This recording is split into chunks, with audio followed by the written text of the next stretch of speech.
This is the Truth to Live By podcast, a ministry of Windward Baptist Church. In this podcast, you will hear the verse-by-verse teaching and preaching of Pastor Kevin Akana.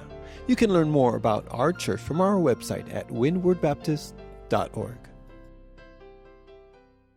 2 Kings chapter 24. So I entitled this, Taken, because they will be taken to Babylon. In this chapter, we see that Nebuchadnezzar, the king of Babylon, is going to take the nation of Israel into captivity. So what's going on in history is, as far as logistically, or when you look at a map, you see that Egypt is down here, and then you have Israel, like here's Egypt, here's Israel, and Babylon is over here. And so Pharaoh, king of Egypt, invades Babylon. They're going to war. So when that happens, when they came to invade Babylon, Babylon met them out at Carchemish, and they fought, and Babylon won. So that was a very important battle, the battle at Carchemish. When that happened, because of that, as Pharaoh in Egypt was retreating, they chased them down to the desert region of the Sinai Peninsula. And as they went down there, Nebuchadnezzar, he understood that he needed to take, it would be very wise of him to take Jerusalem and Judea, and that to be able to occupy that area to have control of that region, so that they could have troops over there right next to Egypt. So that's why all of this is happening, because of the battle that was going on between Babylon and Egypt, as Egypt invades them but gets defeated at Carchemish. And so now as they were fleeing, Nebuchadnezzar them chased them down, and so then he came up against Jerusalem and Judea. So that's what we see in this chapter. Now we know that in the last chapter we looked at, when Josiah had revival in the nation, and for some reason we talked about when he went and fought with, and in fact we looked at, I think it just covered it kind of quickly because the chapter was long, but in last week, in chapter 23, verse 28, says, "Now the rest of the acts of Josiah and all that he did, are they not written in the book of the Chronicles of the kings of Judah? In his days, Pharaoh Necho, king of Egypt, went up against the king of Assyria to the river Euphrates, and King Josiah went against him, and he slew him at Megiddo when he had seen him." And so some people have asked the question, why did he even get involved with this battle? And no one really knows why. He just got involved with it, and it cost him his life. So, but the thing about Josiah, which is interesting, is he knew that the message of Jeremiah was already that the nation was going down because of the rebellion of the people, because they worshiped false gods. There came a time period where it was too late. And he knew that it was inevitable that the nation was going to go downhill. They were going to be taken captive, but he still did all that he could to have revival, which is a message to us. We know that at some point, everything is going down. We know that this world is going down. We know that there's going to come a time where this world is going to be burned up and destroyed. And we as believers know that the rapture is coming. But until then, we can still have revival. We can still see a lot of good things happen. And so, knowing what was inevitable didn't stop Josiah from doing what he thought was right. It's just he got sidetracked. And as it says in the Bible, he was meddling and got involved with a battle that really wasn't his, and it cost him his life. And sometimes we can get involved with things that may be not bad in and of itself, but it's needless. It's a distraction, and it can cost us, and it cost him. So after that, now then it talks about Nebuchadnezzar in chapter 24, verse 1, coming against Israel or Jerusalem. In his days, Nebuchadnezzar, king of Babylon, came up, and Jehoiakim became his servant 3 years. So it doesn't describe the battle and all of that, but Nebuchadnezzar came against Jerusalem and made Jehoiakim his puppet king. So when Babylon invaded Jerusalem, what Nebuchadnezzar would do and what they would often do is they would leave a king there or a leader there, and that would be the king, but this king would be subservient to Nebuchadnezzar. So he was like a puppet king. So Nebuchadnezzar would still control him, but he was still the one that was going to keep order in the nation. But the problem with Jehoiakim is he thought, you know what? I'm not going to listen to Nebuchadnezzar. And so he rebels against Nebuchadnezzar. What happened is Nebuchadnezzar was there. They already knew the message was that the nation is going into captivity. You're just going to have to take it. Let's say, you just got to take it like a man. You got to just take it like the nation that God has, that he's told you are, a nation that is going into captivity. Just accept it. The damage is done. You're going into captivity. That was already the message. But you had King Jehoiakim not willing to accept that, and so he rebels against Nebuchadnezzar. Nebuchadnezzar was there when they first came to Babylon. When they first got there, it was not long and when he got word that his father died.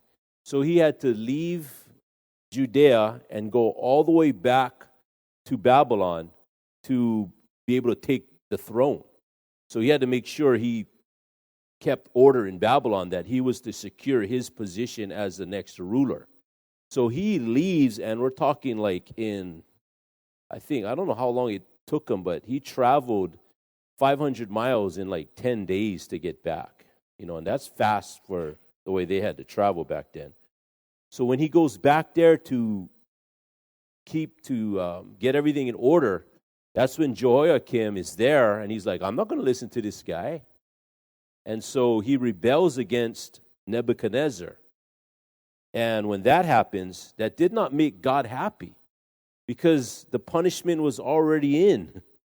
They were supposed to be subservient. They were supposed to be submissive to Babylon.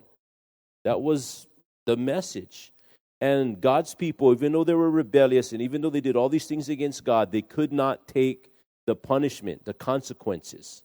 Just like you remember when Cain slew Abel, and then the consequences were dished out, and he says, the punishment is more than I can bear.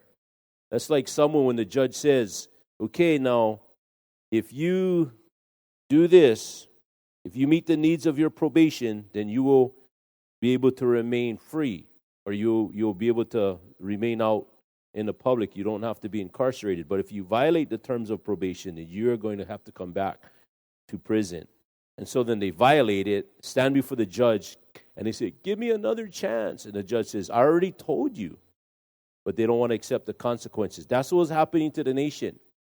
We've seen that also when you read the book of Ezekiel. So this time period matches the time period of Ezekiel in some ways. It's not that far yet, because they're just being taken in the first deportation. It was 3 waves of attack that the Babylonians did to Judea, or to Jerusalem. This is the first wave. And so in the first wave, when Nebuchadnezzar leaves, he has to leave in a hurry, so he only takes a few people with him. And we know who one of the first ones taken was, right? Daniel. And so there was just Daniel and Shadrach, Meshach, and Abednego, or to use their Hebrew names, Daniel, Hananiah, Mishael, and Azariah. They were taken with Daniel, just a few of them, and some of the treasures, that they had in the temple. So he takes those and flees, and then that's when Jehoiakim rebels against Nebuchadnezzar, which was not wise. Now, if you remember in the book of Ezekiel, the glory of God which resided in the temple, in the book of Ezekiel, we know when Ezekiel was taken during the second deportation. So the first one, Daniel, was taken. And the second one, Ezekiel, was taken along with 10,000 others. So that's the bulk of the people that was taken in the second deportation. When they were taken, Daniel had already been there for several years. And when Daniel was there, he was ministering or speaking to those in the inner court.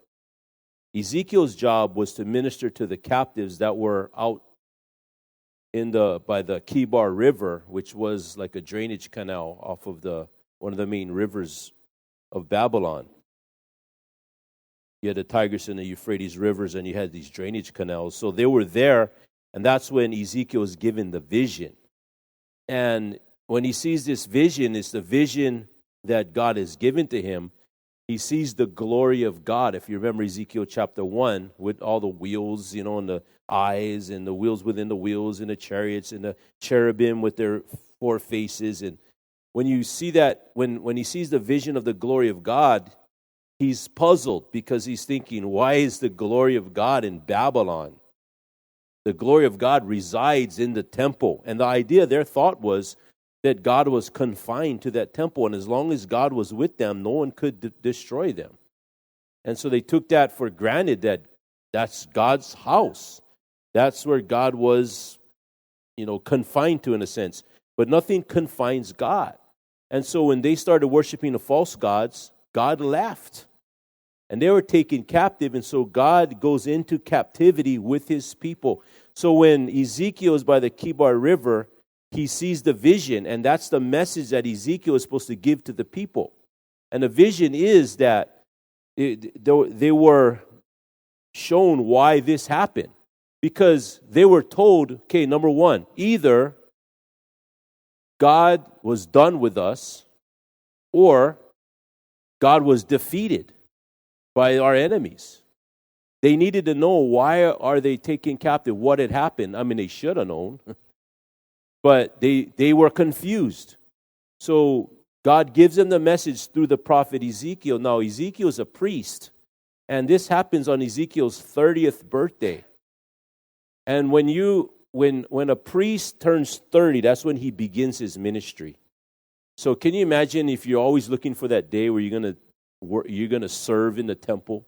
You're taught about it as you were growing up, that you're a priest. This is what you're going to do one day, and you're training. You have the older priests that were retired training you, telling you what you're going to do, and you're ready to take your place. And then when the time comes for you when it's your 30th birthday, and you're supposed to minister as a priest, you're taken captive. So now he's 30, and he's not beginning his ministry as a priest, but he is in Babylon by the Kibar River with the captives. So God gives him the vision.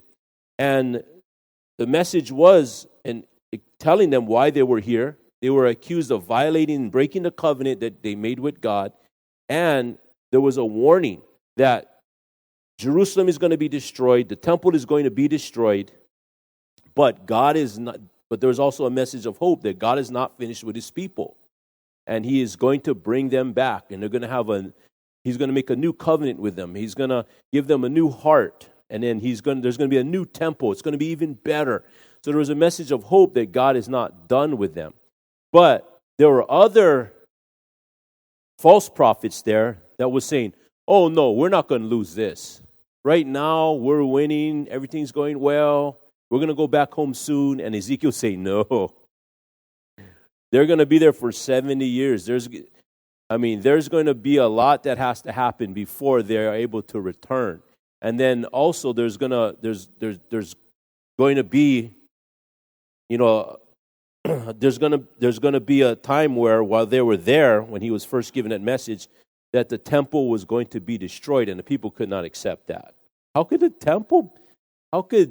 temple of God be destroyed? And so in the book of Ezekiel, if you remember, the refugee comes with the message to tell Ezekiel that it's happened. Jerusalem has been destroyed, and the temple has been flattened.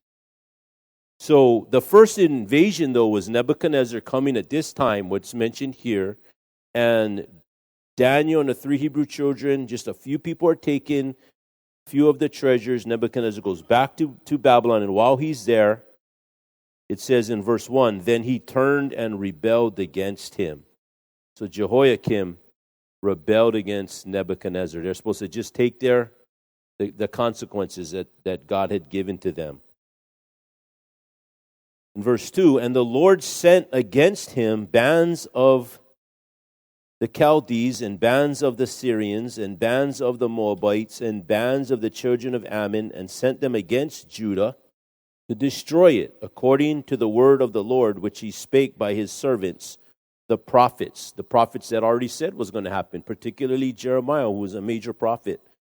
So God wasn't happy with Jehoiakim in that he rebelled against Nebuchadnezzar, because God was using Nebuchadnezzar to be basically a disciplinarian rod to his people. And so Jehoiakim, although he was, I guess you could say, a nationalist or a patriot, and he was in favor of Jerusalem and Judea, but God was not happy with what he did, and so God sent all of these bands of men. So we know that Nebuchadnezzar's army was made up of several nations who were willing to fight under the banner of Babylon, and so these bands of the Chaldees, Syrians, Moabites, and children of Ammon, they came and they went and invaded and destroyed Jerusalem at this time. Verse 3, surely at the commandment of the Lord came this upon Judah, to remove them out of his sight. Why? Why did he do this? For the sins of Manasseh. Who was Manasseh's father? Do you remember? He should have died, remember? But he didn't. Hezekiah. Oh, look, Luke knew. Right on. Hezekiah, remember he begged God for 15 more years, and when God gave him those 15 more years, he had a child named Manasseh. And look at what the damage that Manasseh did.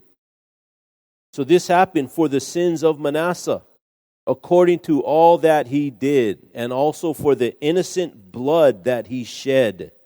For he filled Jerusalem with innocent blood. And innocent blood, that refers to children. And we know that he caused his own son to be sacrificed to a false god, right? And imagine how many others did that. The king does that.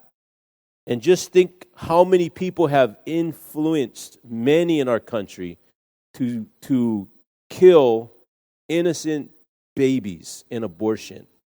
Do you think God is just going to look over, and just ignore that? Well, he said that they were taken into captivity because of what Manasseh did, and also for the innocent blood that he shed.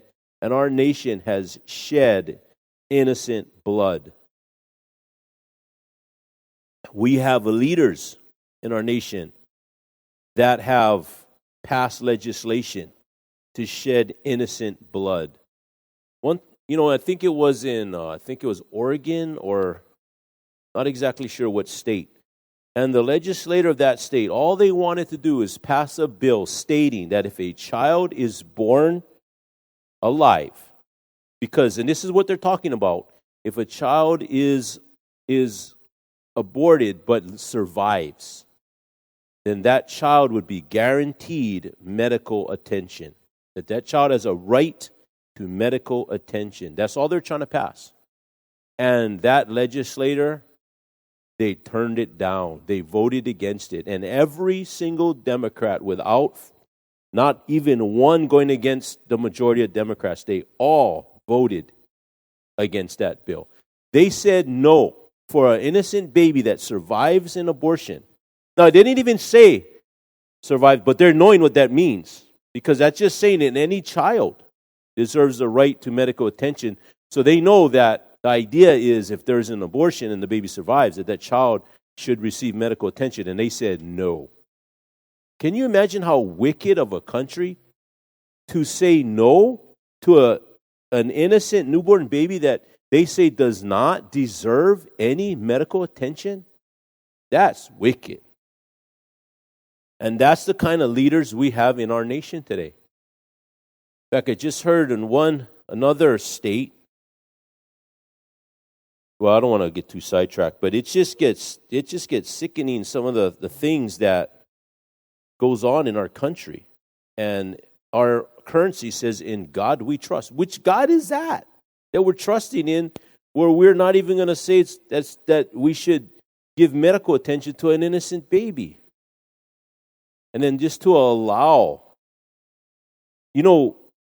some people are claiming that the last election, the midterm elections, and I'm not saying like I'm Republican over Democrat. I vote Christian. It's just that I've not seen Democrat in I don't know how many years that seemed anywhere near a Christian that would back up the Bible. I don't know what they are, what they claim to be as far as if they're a born-again Christian or not. But whatever the case is, I've not seen a politician that was willing to stand against abortion in how many years? You don't even hardly find Republicans that are willing to say that. And I remember the last debate when Trump was debating against Hillary Clinton, he made some pretty strong statements against abortion. And there's going to be a lot of pressure in this next election. But the midterm elections, it came down to one issue. The Democrats threw one issue out, and the issue was abortion. Because the Supreme Court just reversed the Roe versus Wade that was a court precedent. They reversed it, and everyone was celebrating, including, we was happy to see that was reversed. But the Democrats used that as a rallying point to say, now, if it's taken out of the federal government, it's going to be given to the states. So now we need to make sure all these states have legislators and those that are in the Congress of the different states or House of Representatives, that they need to be in favor of abortion. And that's what their one issue was. One issue. And because of that one issue, they did a lot better than people thought they were going to do. I mean, the campaign basically came down, the midterms, to that one issue. And a lot of people are saying the same thing is going to happen in this one. That's what they're going to start bringing up. It's going to come down to that one issue. And isn't it sad that in our country, in a lot of the colleges, a lot of the college students, they're being brainwashed by these progressive liberals, and they're taught all these progressive ideas that a child in his mother's womb is not a child. And that mother has the right, or that woman has the right to kill that baby. And a lot of people are saying it's coming down to that. Well, in here, we see that one of the things that's brought up, that the nation was taken captive, or what's happening to them right now, the chastisement they're experiencing, the consequences, because of the innocent blood that was shed. Verse 5. Now the rest of the acts of Jehoiakim and all that he did, are they not written in the book of the Chronicles of the kings of Judah? So Jehoiakim slept with his fathers, and Jehoiachin his son reigned in his stead. And the king of Egypt came not again any more out of his land, for the king of Babylon had taken from the river of Egypt unto the river of Euphrates all that pertained to the king of Egypt. So you see, the nation of Babylon is beginning to rise, and it's going to become a world power, of course. So Nebuchadnezzar intended to take Jehoiakim to Babylon, and had him he was going to be taken bound to Babylon. But when we read Jeremiah 22:19, it tells us that he was disgracefully buried outside of Jerusalem, and he was given the burial of a donkey, basically. He was disgraced in his death, in his burial. So 2 Chronicles states that Nebuchadnezzar bound him in fetters to carry him to Babylon, but does not say he was taken all the way there. He may have been released after, at some point, and then, of course, died and was buried in that way. Verse 8. So, the first, I'll give you the points. First Verse 1 is verse 1 through 7, defeat. Of course, that's because of Babylon. Defeated them, destroyed, verse 18 through 16. And then the last point is dethroned. They're no longer governing themselves. They're going to be in captivity. Verse 8 through 16, destroyed or destruction. Jehoiachin was 18 years old when he began to reign, and he reigned in Jerusalem 3 months. And his mother's name was Nehushta, the daughter of Elnathan of Jerusalem. Now, I've had someone ask me this, and sometimes things like this does come up. It says in verse 8, Jehoiachin was 18 years old when he began to reign. Now, if you look at 2 Chronicles 36, verse 9, it says that Jehoiachin was 8 years old when he became king. So, this really sometimes confuses people.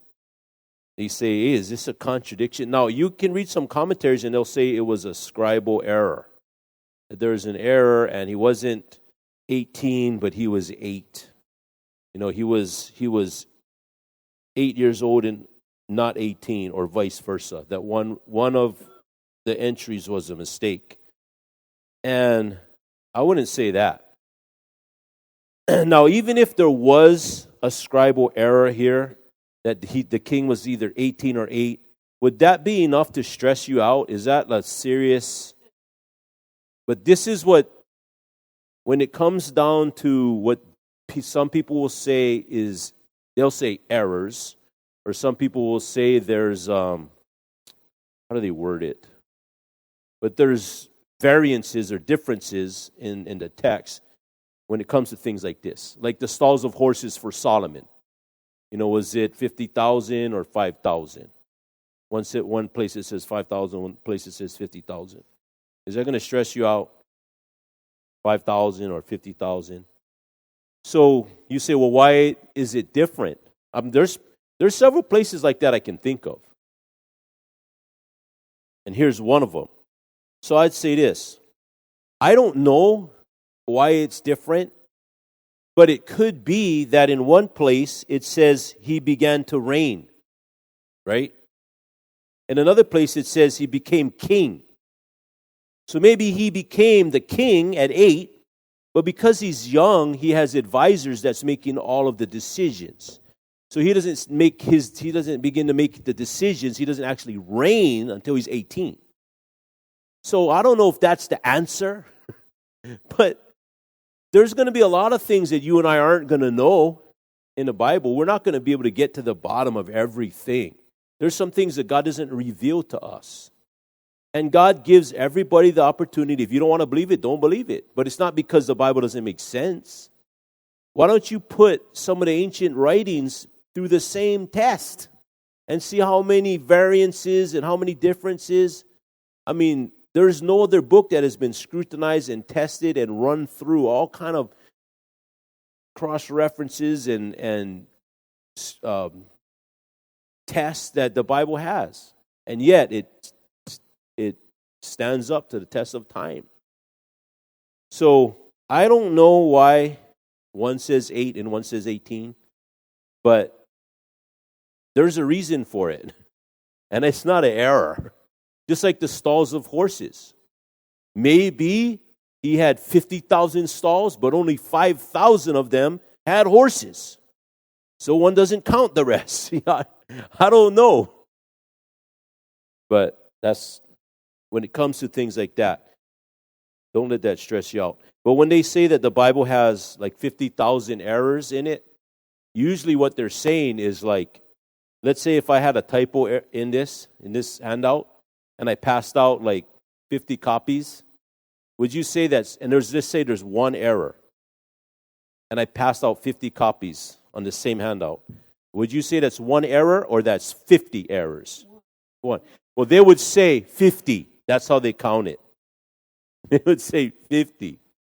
They really exaggerate, and it comes down to things like this: 8, 18, stalls of horses, or even as minute as Jesus Christ Christ Jesus. Yeah, even that bad. Okay, so verse 8. His mother's name was Nehushta, the daughter of Elnathan of Jerusalem. Verse 9, and he did that which was evil in the sight of the Lord, according to all that his father had done. At that time, the servants of Nebuchadnezzar, king of Babylon, came up against Jerusalem, and the city was besieged. And Nebuchadnezzar, king of Babylon, came against the city, and his servants did besiege it. And Jehoiachin, the king of Judah, went out to the king of Babylon, he and his mother and his servants and his princes and his officers, and the king of Babylon took him in the 8th year of his reign. So there were 3 invasions, I guess you could say, and 3 deportations. The first one was when they were pursuing Egypt, and they said, we need to take Jerusalem. So he went over there, and he was there for a short period of time, and they took Daniel, Mishael, Azariah, and Hananiah, or I forget all their names sometimes. So Daniel and the 3 Hebrew children, and a few of the treasures. When he comes back, and of course Jehoiakim he rebelled against him, he paid the price, and he is not even given a proper burial. He's taken to Babylon. Along the way, at some point, he died, and that's what happened to him. So now, in the second deportation, when Nebuchadnezzar came back, he takes with him Ezekiel and 10,000 others, and a lot of the treasures. I guess all the rest of the treasures on the second deportation. Now, Ezekiel is taken into captivity, and remember I was talking about the book of Ezekiel, that prophecy and all of that happens during that time period of that second invasion. Nebuchadnezzar or the Babylonians come back and besiege the city, and then they destroy it, and that is the last deportation, and then the rest are taken, or they're just the poor, only the very poor remnant. Those that were poor were left behind in the city, and that's it. And then the word gets to Ezekiel what had happened when the refugee comes there and says and gives the message that Jerusalem has been destroyed and the temple has been flattened. So there was 3 invasions. The last one, of course, being 586 BC, and that's the date normally given where Jerusalem fell. It was completely destroyed and depopulated at that time, and the temple was destroyed, and just a small remnant was left. So verse 13, and he carried out thence all the treasures of the house of the Lord and the treasures of the king's house, and cut in pieces all the vessels of gold which Solomon king of Israel had made in the temple of the Lord, as the Lord had said. And he carried away all Jerusalem and all the princes and all the mighty men of valor, even 10,000 captives, and all the craftsmen and smiths, none remained, save the poorest sort of the people of the land. And he carried away Jehoiachin to Babylon, and the king's mother, and the king's wives, and his officers, and the mighty of the land. Those carried he into captivity from Jerusalem to Babylon. And all the men of might, even 7,000, and craftsmen and smiths 1,000, all that were strong and apt for war, even them the king of Babylon brought captive to Babylon. So those are the different stages of the captivity. In verse 17, dethroned. Verse 17 through 20. And the king of Babylon made Mattaniah, his father's brother, king in his stead, and changed his name to Zedekiah. And so the Nebuchadnezzar, king of Babylon, makes this person king, Zedekiah, but that's his puppet king. He's in control of him. Zedekiah was 21 years old when he began to reign, and he reigned 11 years in Jerusalem, and his mother's name was Hamutal, the daughter of Jeremiah of Libnah. And he did that which was evil in the sight of the Lord, according to all that Jehoiakim had done. For through the anger of the Lord it came to pass in Jerusalem and Judah, until he had cast them out from his presence, that Zedekiah rebelled against the king of Babylon. And so we see that from this point on, and we see one more chapter in chapter 25, and then we will complete the book of 2 Kings. So it ends in a very sad note that the nation of Israel is taken captive to Babylon. And the message that Ezekiel has, of course, if you are a captive, taken captive to Babylon, you're sitting there, after making that difficult trip, being chained up with hooks in your jaws, just carried across that far journey to a captive land, yet God still had a message of hope for them, that he's not done with his people.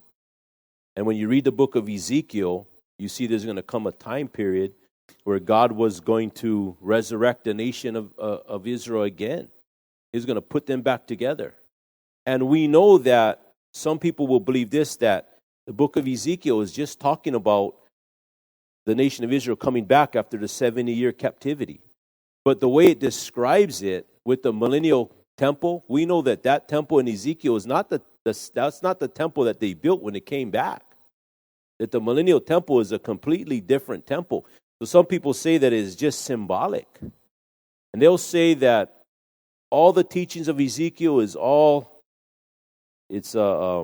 literal, but then when it comes to Ezekiel 40, that it's all symbolic. And that's not normally how the Bible is.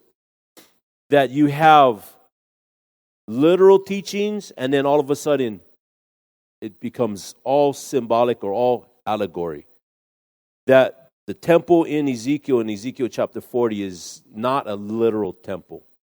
But Ezekiel 40 is taking us all the way into the millennial kingdom.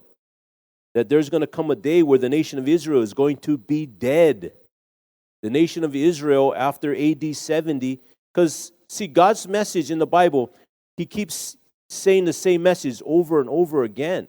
And the prophecies that he says happens and is fulfilled in a certain amount of years. And then there's prophecies that extends beyond, way past us into the future. And we know that these prophecies are going to be fulfilled because the prophecies that were stated already had been fulfilled. So we know in the book of Ezekiel that there's going to come a time period, and if you were living in the early 1900s, there were people that said that the nation of Israel is going to come back to life, and there were people that said, no, that's just allegory. And then in 1948, what happens? It comes back to life, which is a fulfillment of Ezekiel 37 that speaks of the dry bones, where God asks Ezekiel, can these bones live? And Ezekiel says, thou knowest, to the Lord. You know if it can or not. And of course, the Spirit of God came through, and those bones were put back together, right? And it became an army. The nation was resurrected. And then God also said that when the people of the land return to the land, that the land will be resurrected, and it's going to bloom like a rose. And that which was desolate is going to bloom like a rose. And we know that Mark Twain testified in the late 1800s that the nation of Israel was so desolate that they did not see anything living for days when they walked. When they marched through the land, they said there was nothing there. That's why when people start talking about the occupation, I'm like, just look at history. The Palestinians weren't there. There were some people there, but there wasn't a large group of Palestinians. They weren't even called Palestinians. They weren't called Palestinians till Yasser Arafat gave that name, Palestinians. And Palestine wasn't even the name of Israel until the Roman emperor, what's his name? Can't think of his name. But he named it Palestine as a rebuke. And so now the Palestinians are saying that this is their land. From when? These Arabs that are there, they're from Jordan. That's their land. That's where they were from. They were kicked out of the land from the leader of the King Hussein kicked them out, and that's why they're there. They're making up this a made-up story. And the land was given to the Jews. God gave it to them. And it was also given to them in the Balfour Declaration. It's their land. And so God says in the book of Ezekiel that they're going to be resurrected as a nation, and that the land is going to blossom like a rose. And when you go to Israel, as I've been there twice, it's a beautiful land. It has developed and it has bloomed, and the agriculture of the nation is amazing. I mean, they feed a bunch of, the amount of produce they produce, they feed a major part of Europe. They're one of the biggest exporters of flowers, of fruits, vegetables, and all kind of products. And God has blessed the nation. And now look, they're a world power. They're a world power. They're a little tiny nation. They probably rank in the top 10 militarily. Economically, they're a very powerful nation. The only reason why these surrounding nations like Iran and these Iranian proxies don't destroy them is because Israel is too strong. Otherwise, they would. So we see that God spoke about all of that happening, and it's happened. So if that happened, why would we deny that chapter 40 to 48 is not going to happen literally like that? That there's going to be one day a new temple. That the things that God had originally started in the Old Testament, when the nation of Israel was at its zenith under King Solomon. And when you go to Israel, they have like they show you a video of how things were done in the nation when things were running right. And it is amazing to see just how clean everything looks, how organized everything was, and just how happy the people seemed just depicting it in this video. And how they did everything according to what God wanted. And then, of course, Solomon goes south. He ends up messing up. And then from that point on, the nation went downhill. It is going to be redone with the nation of Israel, with God giving them a new heart. And now, in the millennial kingdom, we're going to see things are going to be done correctly. And you and I, who will be raptured, or if we die before the rapture, and we are going to come back with him at the end of the tribulation period, and we're going to rule and reign with him during this millennial time, this millennial kingdom of 1,000 years, and things are going to be restored to how they were. Now, if the Bible says that in Ezekiel 40 through 48, why would we not take it literal? So, the book of Ezekiel, it starts off with accusations of why this happened in what we're reading about 2 Kings 24 and 25. Why did this happen? Because they violated the covenant. It wasn't God that reneged on his commitment. It's the people. And then they were warned that the nation is going down. And some of them could not accept that. And then when it happened, they were taken captive. But God said, I'm not done with you yet. They're still his people. And he is still going to restore order. As he gave them a new heart, he's going to restore the nation. And he's going to renew the covenant under the new covenant. As we have a preview of that now. But it's going to be fulfilled during the millennial kingdom. So when Jesus came to the Jews, we know that the glory came back to the temple, tabernacled in the body of Jesus Christ. But what did they do? They rejected him. So they rejected the king. So because they rejected the king, then they rejected the kingdom. They forfeited the kingdom. So what happens is God gives us the kingdom in spiritual form through the Holy Spirit. When Jesus ascends up into heaven, the Holy Spirit comes down. We receive Jesus Christ. The Holy Spirit lives within us. And now you and I are children of the King. That we are now part of his kingdom. And the kingdom of God, or what we call the mystery of the kingdom, lives within us spiritually. We're not literally in the kingdom. The king is not literally here, physically here. But he is spiritually here. But one day we're going to be raptured. And we're going to come back, and then we're going to literally and physically be in the kingdom, reigning with the King of Kings and the Lord of Lords. So that's the message of Ezekiel, a message of hope. So when you read 2 Kings and you see how bad things are getting, you know that things will be turned around. Just like in our nation, we could be looking at how bad things are. I mean, you think about the abortions that are going on. You see about the violence that is going on. You see with the confusion with the genders and people that even think they're animals now, fur babies. And the confusion is just unbelievable. And we see all the problems that we have, but the message of hope is this world is not our home. We're just passing through. We got to be like Josiah. Yes, it's only temporary, but while I'm here, I'm going to go all out for the King of Kings and the Lord of Lords. I want to see revival happen before the end. I want the Lord to use me now before I go to be with Him. We only got a few years left. I mean, I lived out more years than I got left. When you got the energy points, I don't know when you play video games, which I haven't been able to play those in a long time, but, imagine you get so many. Before, you used to just have lives. Yeah, you had like 3 or 4 lives, and nowadays they get all kind of different charts or whatever. But however you measure it, I think I used up 3/4 already, right? You too, Robert. Brother Haggett, well, and the amazing thing is, none of us is even guaranteed tomorrow. So while we're here, instead of trying to accumulate wealth that's just going to be taken down, at some point, why don't we store up treasures in heaven? So there's a message of hope. So still one more chapter, and then we'll be done with 2 Kings. I'm not so certain if I'm going to go to 1 Chronicles after that, but we'll see. So would you bow your heads and close your eyes? You have been listening to our Truth to Live By podcast, a ministry of Windward Baptist Church.